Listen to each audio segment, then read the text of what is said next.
Empower 2025, l'année de la formation et du renforcement spirituel. Ici, j'ai hâte parce que je crois que ce que nous allons vivre pendant ces 24 heures sera surnaturel. Et je ne le dis pas parce que c'est beau à dire, on le dit souvent. Je pense que nous allons expérimenter le surnaturel parce que Dieu agira d'une manière nouvelle. D'accord? Alors, levons nos attentes. Comme Tim vous l'a dit, il vous a parlé des intonations de la voix. Il a commencé par le premier, celui sur les langues. D'accord?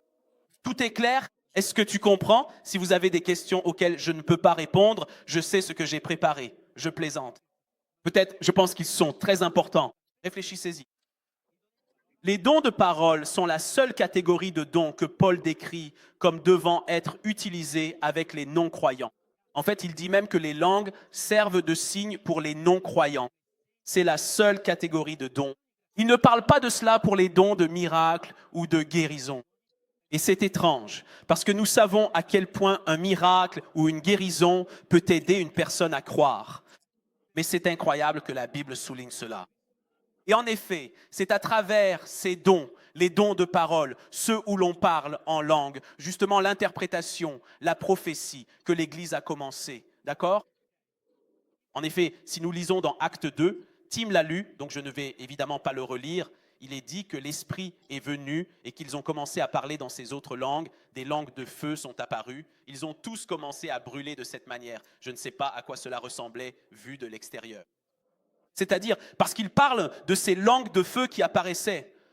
De loin, je ne sais pas, peut-être que ça ressemblait à des incendies. Moi, j'aime imaginer ces scènes, imaginer le passant qui s'est approché, non pas parce qu'il entendait du bruit, mais parce qu'il se demandait ce qui se passait là-bas. Il y a une urgence, j'entends un bruit très fort, il voit du feu. Qui sait, c'est aussi cette image, même si effectivement, quelle a été la réaction des gens. Et cela me fait réfléchir au fait qu'en une seule prédication, Pierre a amené au salut. Une prédication de Pierre a amené au salut 3000 personnes en une seule fois. Et c'est ce que le Saint-Esprit est capable de faire à travers nous lorsque nous nous mettons à sa disposition. Et je pense que le sujet dont nous allons parler maintenant est très important, à savoir les dons de prophétie et d'interprétation des langues. D'accord? Ça va? Répétez avec moi. Prophétie et interprétation. D'accord? Ils sont différents, mais à bien des égards, ils sont beaucoup, beaucoup plus liés qu'il n'y paraît. Tim a parlé de ce qu'on appelle aussi la diversité des langues. Et c'est beau parce que j'aime la prophétie. J'aime ce don parce que c'est une parole. Dans la Bible, selon moi, il est important que nous gardions cela à l'esprit. Lorsqu'il s'agit de la Bible, les mots, au fil de la lecture, changent de signification. Dans quel sens dis-tu cela? Parce que dans l'Ancien Testament, la prophétie était utilisée d'une manière légèrement différente par rapport au Nouveau. Dans quel sens? Ah, tout a changé. Non, Roberta, c'était toujours une personne qui parlait au nom de Dieu. La prophétie était un message qui venait directement de Dieu. Mais dans le Nouveau Testament, cela prend une connotation différente. Parce que avant, dans l'Ancien Testament, quand on lit « il prophétise », il parle, ce genre de langage, cela signifie toujours qu'il s'adresse au peuple au nom de Dieu, mais c'est souvent aussi lié à l'avenir, ce qui montre que ce sont des dons différents. Cependant, dans le Nouveau Testament, la définition que donne l'apôtre Paul est particulière, parce qu'il dit que la prophétie sert essentiellement à parler avec un langage d'exhortation, de consolation et d'édification. Ce changement me fait toujours réfléchir, car il nous montre justement comment le rôle que la prophétie doit avoir dans notre vie change aussi. Quand on parle de prophétie, parfois, on s'imagine quelque chose d'extrêmement mystique. C'est ce que je m'imaginais, du moins quand je suis arrivé. Je m'imaginais que c'était quelque chose de mystique. Je dois prophétiser. Le pasteur a dit depuis la scène de prophétiser. Je devais fermer les yeux. Je devais ressentir je ne sais quoi. Alors que lorsqu'il parle ici de prophétie, il s'agit d'un don du Saint-Esprit qui se manifeste de manière très, très concrète. Parce que cela a à voir avec le fait d'encourager, de construire avec nos paroles, de consoler les personnes. Et j'aime cela dans la prophétie. Je veux lire le premier verset qui se trouve dans 1 Corinthiens 14. D'accord? Première épître aux Corinthiens 14. Recherchez l'amour et désirez ardemment les dons spirituels, surtout le don de prophétie. Car celui qui parle en une autre langue ne parle pas aux hommes, mais à Dieu, puisque personne ne le comprend. Mais en esprit, il dit des choses mystérieuses. Celui qui prophétise, en revanche, parle aux hommes avec un langage d'édification, d'exhortation et de consolation. Celui qui parle en une autre langue s'édifie lui-même, mais celui qui prophétise édifie l'Église. Et cela me fait réfléchir que ce don, Paul le dit, il met l'accent sur ce don.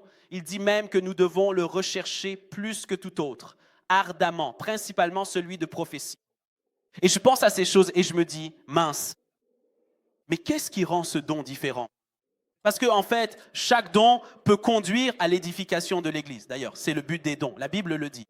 Les dons servent à édifier l'Église. Pourquoi ce don doit-il être recherché principalement plus que les autres? Pour moi, cela n'avait pas beaucoup de sens, mais ce que j'ai compris, c'est que l'apôtre Paul souligne un aspect du don de prophétie qui est un don qui défie complètement notre ego. Parce que c'est le don qui est 100% altruiste, il place forcément l'autre au-dessus, avant nous-mêmes. Et il a pour unique but d'apporter quelque chose aux autres. Et quand, à mon avis, il dit cela, j'ai ma propre théorie, d'accord? Je pense que c'est logique, puisque dans la lettre aux Corinthiens, on remarque une chose. Paul se retrouve à devoir expliquer plusieurs choses. Comment? Il commence à parler de l'Église comme d'un corps. Il commence à parler d'unité. Il parle du but des 5 ministères. Il parle des dons. Et cela me fait réfléchir parce que, selon moi, la raison pour laquelle il a voulu insister là-dessus, c'est que l'Église de Corinthe commençait à vivre une culture extrêmement individualiste. Je pense cela parce qu'il a dû préciser à plusieurs reprises, mettre l'accent sur le passage de nous-mêmes vers les autres. L'Église, nous comme un corps, nous comme un ensemble, et non plus seulement moi en tant qu'individu. Et c'est pour cela que je pense que Paul a voulu souligner ce don, parce qu'il voulait mettre en avant l'importance et la nature altruiste pour l'édification de l'autre, de l'Église, du don, de la prophétie. Amen. Vous êtes avec moi. Si vous êtes d'accord, je ne fais rien. D'accord, merci, merci, très bien. Et vous? Et nous continuons à 1 Corinthiens 14, 5. Il continue. J'aimerais que vous parliez tous en langue. Paul le souhaite à tous, mais bien plus encore que vous prophétisiez. C'est un tacle à celui de Tim. Attendez, ici il n'y en a pas. Ce sont des Gen Z, je vous explique. Les Gen Z, ce sont ceux qui ont peut-être moins de 30 ans, d'accord? Dissing dans l'argot, c'est ce langage familier que nous utilisons. Ça veut dire, en gros, se moquer, défier. Donc, ce n'est pas un tacle à Tim, même si ça en a l'air, parce qu'il vient juste de parler des langues, et moi, je vais défier et dire le contraire. Il dit bien plus que prophétiser, que cela dépasse, désolé Tim, mais ça dépasse ton don. Tu as choisi le mauvais. Que veux-tu que je te dise? Celui qui prophétise est supérieur à celui qui parle en d'autres langues. Je plaisante, tranquille, les gars, tout le monde, ne vous inquiétez pas, je rigole, jamais de la vie, jamais, sauf si, et les interprètes, celui qui prophétise est supérieur à celui qui parle en d'autres langues, sauf s'il y a des interprètes, car l'Église en reçoit de l'édification. Donc, frères, si je venais à vous en parlant d'autres langues, à quoi vous servirait ma parole si elle ne vous apportait pas quelques révélations, ou quelques connaissances, ou quelques prophéties, ou quelques enseignements? Ce que Paul souligne ici, c'est justement cela. Il donne l'image suivante. Vous vous concentrez tellement sur la construction de votre esprit intérieur, sur le fait de vivre quelque chose de surnaturel dans votre chambre. Oui, sur le fait de parler en langue et d'être édifié. Mais vous oubliez le but des dons, le but d'édifier l'Église. Et vous voyez une image, c'est un immeuble en construction. J'aime bien m'imaginer ainsi, parce que, à mon avis, ce que nous perdons de vue, c'est l'ensemble. Nous nous voyons comme cet élément qui doit seulement prendre soin de lui-même. Mais cela me fait réfléchir, car nous devrions plutôt développer une mentalité où notre ensemble, notre totalité en tant qu'Église peut être construite. Et c'est dans cet environnement que le Saint-Esprit peut se mouvoir et se manifester. En fait, même Paul, non, ce n'est pas Paul, c'est Timothée, excusez-moi. Je lui ai fait un upgrade, je l'ai fait évoluer. J'ai dit, Non, c'est l'apôtre Timothée qui l'a dit en premier. Parce que l'Église était une, les croyants étaient unis. C'est pour cela que le Saint-Esprit est descendu et s'est manifesté de cette manière-là. Amen. Lisons dans les Proverbes ce verset qui, selon moi, est extrêmement lié à la prophétie. Car il est dit que la mort et la vie sont au pouvoir de la langue. Celui qui l'aime en mangera les fruits. Le verset n'est pas là, vous pouvez l'imaginer. Il est apparu, c'est bon, grand roi. Excusez-moi, je ne voulais pas. En tout cas, j'aime bien parce que moi, ces proverbes me troublent. Mais qu'est-ce que ça veut dire que celui qui aime la langue en mangera les fruits? Non. Qu'est-ce que ça veut dire que celui qui aime parler en mangera les fruits? Et il parle de cela. Il dit que chacun de nous a la tâche de maîtriser ses propres paroles. Jacques le dira aussi. Car la vie et la mort sont capables de créer la vie ou de tuer. Et en effet, celui qui aime parler ne peut pas le prendre à la légère. C'est pourquoi je pense que le don de prophétie est extrêmement important, car lorsque vous prophétisez, vous ne le prenez pas à la légère. Vous ne pesez pas les mots que vous utilisez, mais vous reconnaissez plutôt la valeur profonde de chaque mot, car il a pour but de construire l'autre, de construire l'Église, de construire son prochain. Amen. Amen. Et poursuivons. Il y a une différence entre prophétiser et prédire l'avenir, même si on les considère souvent comme synonymes. Et on le voit dans le chapitre des Actes, je ne me souviens plus, Actes chapitre 21, désolé. Bien, Actes chapitre 21, reparti, le lendemain nous arrivâmes à Césarée et étant entrés dans la maison de Philippe l'évangéliste, qui était l'un des les 7 diacres qui avaient été choisis au début de l'Église pour servir aux tables et aux veuves, nous restâmes chez lui. Il avait 4 filles non mariées.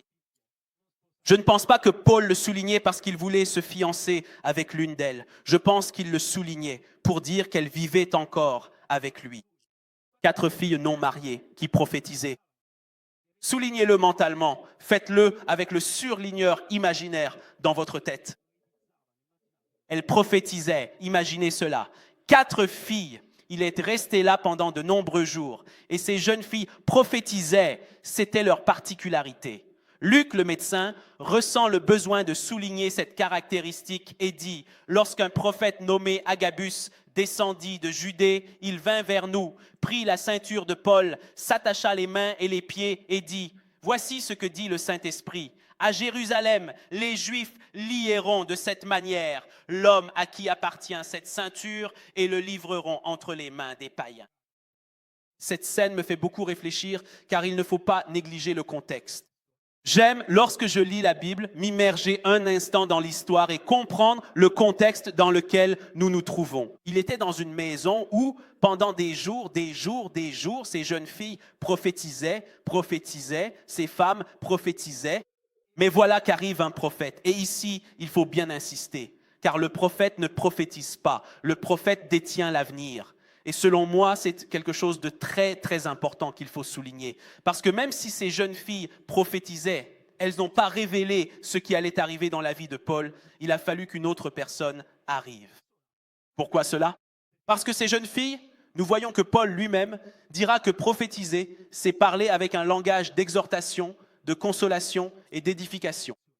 Ces jeunes filles, probablement ces femmes, ces 4 filles, étaient probablement en train de simplement parler avec un langage d'édification, de consolation, inspiré par l'Esprit. Elles étaient en train de fortifier la foi de Paul. Elles étaient en train d'édifier Paul. Et puis arrive Agabus et il dit, tu vois, il prend la ceinture, non, aucune violence dans cette partie, mais il lui montre où Dieu voulait l'emmener. Et cela me fait encore plus réfléchir à la suite de l'histoire, parce que dans Acte 21, tu vois, au verset 12, il est dit, continuons, prochaine diapositive, d'accord, il est dit ceci.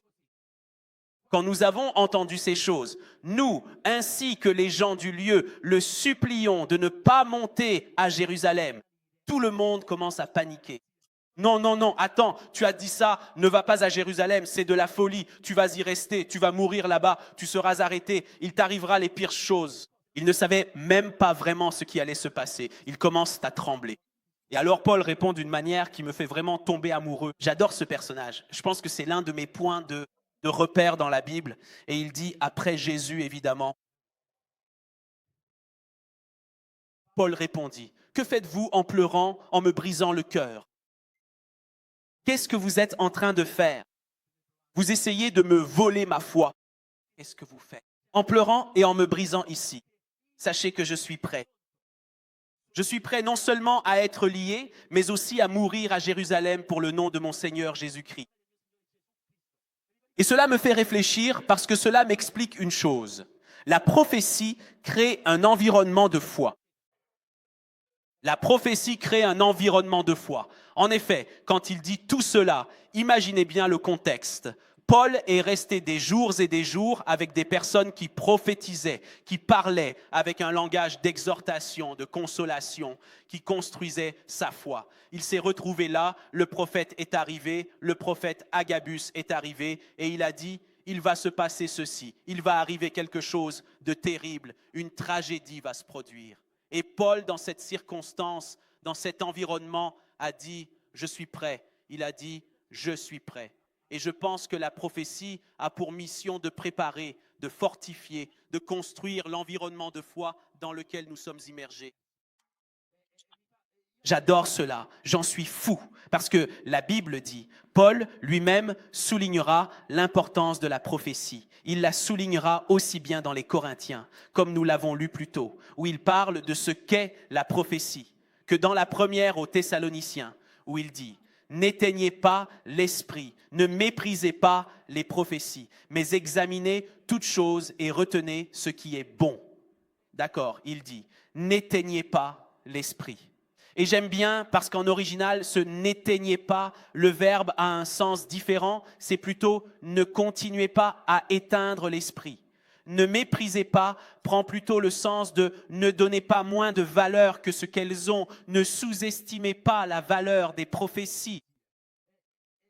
Moi, très souvent, je pense que j'allume l'esprit dans ma petite chambre, je commence à parler en langue, j'entre, j'appelle la femme de ménage, j'appelle tout le monde, je fais le tour du boulanger, je prie en langue et je pense que ça m'allume, que ça m'active. Oui, l'esprit était là, maintenant il vole, il décolle. Et pourtant ici, il est dit que cela se relie. Éteindre l'esprit à un environnement où les prophéties ne sont pas appréciées, un environnement où l'on ne donne pas la juste valeur aux prophéties, un environnement où ils n'avaient pas l'habitude, ils avaient l'habitude d'éteindre l'esprit. Et je pense que lorsque nous apprenons à donner aussi la juste valeur à la prophétie dans notre vie, alors même ce qui, dans notre vie spirituelle, est peut-être en train de s'éteindre, peut reprendre, peut se rallumer. Et c'est pour cela que, comme je l'ai dit plus tôt, le don de prophétie est extrêmement altruiste, car il a la possibilité et même le devoir de rallumer l'esprit dans la vie des autres. Et notre tâche, au contraire, est de ne pas les mépriser. Donnons la juste valeur. Donnons la juste valeur. Amen? D'accord. Et je pense une chose. Je pense qu'une église égoïste, comme il est dit ici, éteint le Saint-Esprit. Parce qu'une église non spirituelle n'est pratiquement qu'un fan club de Jésus. Une église sans le Saint-Esprit est un fan club. On se réunit ici, on chante entre nous, on joue entre nous, on chante bien parce qu'il y a le son, mais dans le fond, on chante et on joue juste pour nous-mêmes. Mais nous devenons seulement un fan club de Jésus parce que nous sommes en train d'éteindre le rôle de la personne la plus importante dans cette pièce, qui est le Saint-Esprit. Amen. Et quand Paul, tout à l'heure, Tim a parlé du don des langues, de la valeur de l'édification de l'Église quand il y a l'interprétation. Mais je veux souligner une chose que Paul dit à propos des langues, parce qu'à mon avis, trop souvent, nous ne comprenons pas bien la Bible, parce que nous ne comprenons pas bien le contexte. Imaginons, allons toujours à 1 Corinthiens 14, versets 22 à 25. Donc les langues servent de signe, non pas pour les croyants, mais pour les non-croyants. La prophétie, en revanche, sert de signe, non pas pour les non-croyants, mais pour les croyants. Alors, lorsque toute l'Église se réunit et que tous parlent en d'autres langues et que des étrangers ou des non-croyants entrent, que diront-ils? Ne diront-ils pas que vous êtes fous? C'est étrange parce qu'ils semblent se contredire. Il dit que les langues servent de signe pour les non-croyants, mais si des non-croyants entrent, Ils pensent que vous êtes fous. C'est un non-sens. Il est en train de se contredire. Et puis il dit, si tous prophétisent et qu'un non-croyant ou un étranger entre, eh bien, il est convaincu par tous. Mais excuse-moi, dans la phrase précédente, il a dit exactement le contraire. Il a dit que la prophétie ne sert pas de signe pour les non-croyants. Et pourtant, ici, les non-croyants sont convaincus. Parce que je pense que lorsque nous plaçons mal dans le mauvais contexte les dons du Saint-Esprit, alors au lieu d'édifier, il distrait, il vole, il détourne l'attention de Dieu. Et en effet, nous voyons cela. Ici, il parle d'un contexte spécifique. Cela ne signifie pas que lorsque l'on nous dit de parler en langue, nous violons ce qui est écrit dans la Bible. Il explique un contexte spécifique.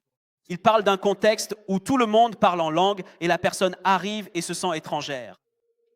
Parce qu'il ne comprend pas ce qui se passe, il décrit exactement ce qui arrive avec la diversité des langues. Il doit y avoir un but à travers l'interprétation pour que cela puisse atteindre et édifier l'autre.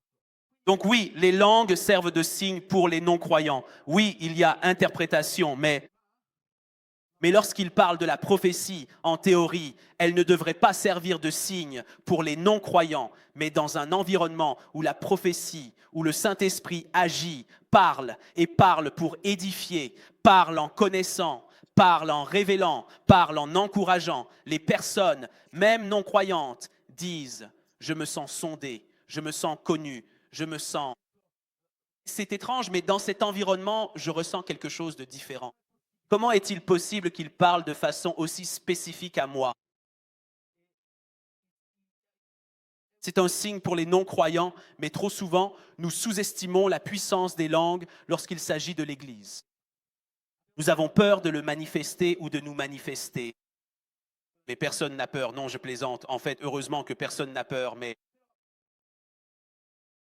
nous avons peur de manifester le don des langues. Nous ne savons pas comment l'expliquer. Imaginons qu'un non-croyant arrive. Nous amenons notre ami non-croyant. Nous n'avons pas le courage de parler en langue près de lui. Je me souviens bien d'une fois où il y avait un garçon qui était en train de se convertir, qui venait à Naples.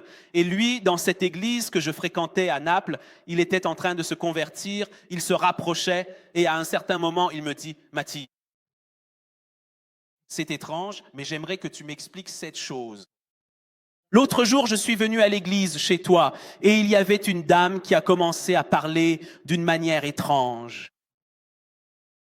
Au début, j'ai pensé que c'était du napolitain. Je me suis approché et je n'ai quand même rien compris. J'étais confus.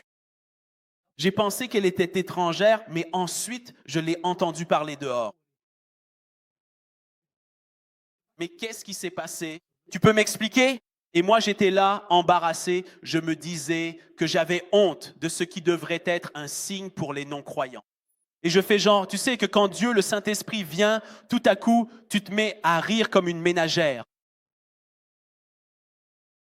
Et j'ai expliqué, j'ai dit, regarde, ce qui se passe, c'est simplement que tu viens comme ça, ces personnes, nous avons la possibilité de vivre Dieu d'une manière si intense et de faire l'expérience d'un morceau de ciel de façon si forte que nous pouvons même parler une langue qui ne nous appartient pas, qui n'est pas la nôtre, mais qui est divine, qui est céleste. Et j'ai dit, si tu veux, tu pourras toi aussi vivre cette expérience si tu le souhaites. Et lui, face à ce signe, s'est-il scandalisé et est-il parti? Non, il a dit, trop cool. Il a dit, comment une chose pareille est-elle possible? Parce qu'il a reconnu que dans cet environnement, il n'y avait pas de fous, il n'y avait pas de gens bizarres, pas tous bizarres. Bon, il faut toujours faire un tri, n'est-ce pas? Il a reconnu qu'il vivait quelque chose de réel. Donc ce truc-là, dont nous avons honte de parler, était devenu un signe pour un non-croyant. C'est un peu comme si, imagine ça, d'accord? Tu es un ambassadeur, une ambassadrice. Que fait l'ambassadeur ou l'ambassadrice? Que font-ils? Ils représentent leur nation d'origine à travers le monde, dans d'autres pays. Nous faisons partie d'un royaume qui n'est pas celui-ci, qui n'est pas le monde. Nous faisons partie d'un royaume, nous représentons le royaume. C'est comme si nous étions des ambassadeurs du royaume ici sur terre, d'accord? Maintenant, je vais vous expliquer rapidement comment j'interprète l'interprétation. Notre but est celui-ci, nous sommes des ambassadeurs, mais nous parlons la langue de notre royaume d'origine. Eux ne comprennent pas ce que nous disons. Et même nous ne comprenons pas ce que nous sommes en train de dire. Mais nous parlons quand même. Et s'il n'y a pas d'interprète pour faire le lien entre moi et les autres personnes, alors le message venant de Dieu ne pourra pas leur parvenir. Maintenant, imaginez, j'aime voir la prophétie, les langues et l'interprétation comme deux parcours complémentaires. Nous avons la carte, celle de la route. Voilà, imaginez, c'est le trajet de la Piazza Frattini à l'église. Combien d'entre vous le connaissent? Alors, Tim et moi, nous y allons de deux manières différentes. Moi, je veux y aller à pied, Tim veut y aller en voiture. Nous partons de la Piazza Frattini. Timothée va très vite, il est en voiture, mais il y a le feu rouge. Moi, je marche, je fais mon trajet, je suis cette ligne bleue, je suis la ligne bleue et je vais vers l'église. Lui, il arrive avant, rapidement. Il est arrivé très vite, il n'a pas grillé le feu rouge et il a eu la chance incroyable d'avoir un grand feu vert. Mais ensuite, il arrive près de l'église et il doit trouver une place de parking. Et ceux qui sont ici le dimanche matin savent ce que cela signifie de trouver une place de parking le dimanche matin. Moi, je suis arrivé à l'église, j'ai pris un petit déjeuner convivial, j'ai adoré. Timothée, lui, s'est perdu. Il est arrivé à un moment indéterminé du gospel. Merci. Mais que s'est-il passé? Parti du même point, arrivé au même objectif, mais avec un parcours et une forme différents. Et à mon avis, il est important que nous voyions les dons, surtout ces deux-là et ceux-ci, qui concernent l'interprétation et la prophétie de cette manière, comme quelque chose de similaire, mais de différent. La prophétie a pour but d'exhorter, d'encourager, de consoler. Mais il y a l'interprétation des langues dont le but est de traduire, de décoder ce qui vient de l'esprit et qui très souvent est aussi une prophétie. En effet, Paul le souligne. Et c'est très important. En fait, je pense que le problème, je pense une chose, je pense que lorsqu'il s'agit des dons spirituels, nous passons à côté de la plupart d'entre eux parce que nous nous concentrons sur la différence de parcours et très peu sur l'objectif final. Non, moi je veux le don de guérison. Tout le monde le veut. Le don de guérison, moi je veux ça parce que je fais comme ça avec les mains. J'ai un back to school où j'ai passé les pointes lors d'une tournée. L'une de ces tournées où, vous savez, il va un peu partout avec ses étudiants et je ne me souviens plus, dans une église quelque part, je me retrouve là à prier pour un garçon. Oh, tu vois? Je pose la main sur sa tête, il tombe. Oh, il tombe si vite que même les agents de sécurité ne s'en rendent pas compte. Quelle aurait été votre première réaction? Priez pour lui. Je regarde ma main. Je fais toucher mes amis. Tu vois? Évidemment, il est tombé parce qu'il s'est jeté lui-même. Le Saint-Esprit l'a fait pour me dire de ne pas prendre la grosse tête. Mais c'est important parce que nous voulons ces dons qui semblent explosifs, super cool. Mais quand la Bible parle de dons, elle parle de quelque chose qui va au-delà de notre égoïsme. C'est pour cela qu'elle met l'accent sur la prophétie au-dessus du reste. Parce que tu mets de côté ton ego, tu mets de côté une sensation géniale, voir cette chose qui peut te plaire. Pour dire, moi, je veux mettre mon accent, mon regard, surtout vers l'autre. Ensuite, oui, recherche ardemment tous les dons, mais surtout celui de la prophétie. Dans la Bible, il y a un mot pour désigner les dons, et c'est charisme. Tim l'a dit aussi, non? Charisme. Je pense que ce mot est un mot aux 1000 significations cachées, et j'adore le moment où il est utilisé dans la première lettre de Jean. Parce qu'il est utilisé uniquement dans ce contexte, d'une manière totalement différente. Et il dit, mais pour vous, l'onction que vous avez reçue de lui demeure en vous. Contexte. Je vais vous raconter le contexte. Il parle de l'esprit de l'antéchrist, un esprit qui veut nier la divinité de Jésus, d'accord? Donc c'est de cela que nous parlons. Mais il parle de cette onction qui demeure en nous et qui est capable de nous enseigner, qui est capable de nous guider, qui est capable de nous empêcher de tomber dans les pièges, dans les tromperies, d'accord? Et cela me fait réfléchir parce qu'ici, onction, nous savons que le mot onction est utilisé avec d'autres mots en grec. C'est la seule fois, peut-être, je dois vérifier plus précisément, mais il me semble qu'il n'apparaît pas d'autres fois avec le mot charisme, qui est un mot utilisé exclusivement ou presque exclusivement pour traduire les dons. Et en fait, je pense une chose, c'est que très souvent, nous allons un peu trop en profondeur dans la Bible et cela nous empêche de comprendre pleinement. En effet, je pense qu'à chaque fois que nous lisons, nous devons avoir un contexte. Parce que je pense que si nous laissons de côté le contexte, alors tout devient une excuse pour dire ce qui nous arrange et nous plaît quand cela nous convient. Mais lorsque nous allons en profondeur, nous arrivons à comprendre quelque chose de nouveau, quelque chose de différent. Et quand je parle de cette onction, je parle d'une onction différente de celle à laquelle nous sommes habitués. Dans la Bible, on parle d'onction ministérielle, n'est-ce pas? L'huile qui descend, qui oignait les rois, les prophètes, qui oignait les prêtres, qui a oint Jésus, il était oint, Christ oint. Mais cette onction est différente parce que c'est une onction qui vient de l'intérieur. En fait, le mot charisme contient en lui-même l'idée que c'est quelque chose qui part de l'intérieur, qui est enfermé en nous. Et donc cette onction est enfermée à l'intérieur. Elle n'est pas posée sur ta tête. Cette onction, ce ton part de l'intérieur. Et puis j'aime bien parce que ce charisme apparaît souvent associé à un autre mot qui est dynamis, comme le disait Timo.